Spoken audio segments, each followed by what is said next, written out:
In the summer of 1518, the bustling city of Strasbourg found itself at the heart of a bizarre and inexplicable event that would baffle historians for centuries. It began with a single woman, Frau Trophea, who stepped into the street and started dancing with fervor.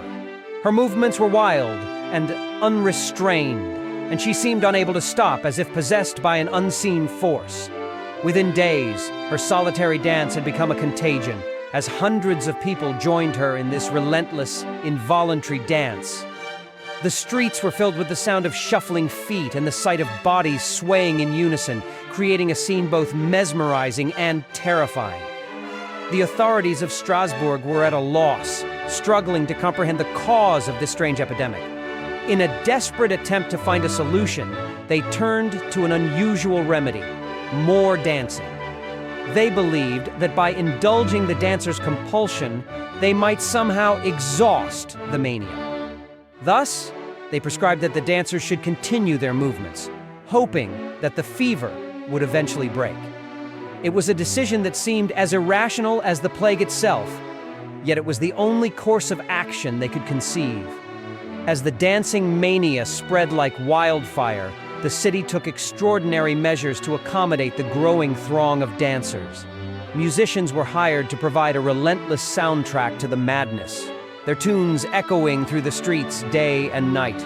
Stages were constructed to give the dancers a platform, turning the city into a grand, chaotic ballroom. The authorities watched with a mix of hope and dread, praying that their unconventional cure would bring an end to the chaos.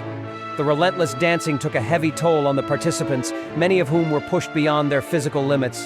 Exhaustion claimed numerous victims as bodies collapsed in the streets, unable to endure the ceaseless movement. Some dancers succumbed to heart attacks and strokes, their bodies unable to withstand the strain of the relentless activity.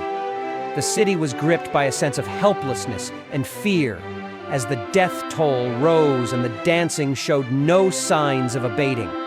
Then, as mysteriously as it had begun, the dancing plague came to an end. After several months of unending movement, the dancers gradually stopped, their bodies finally finding rest. The city of Strasbourg was left in a state of bewilderment, its streets silent once more.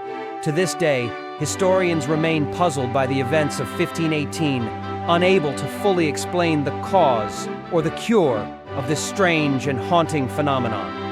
The dancing plague remains a testament to the mysteries of human behavior and the inexplicable events that sometimes unfold in history.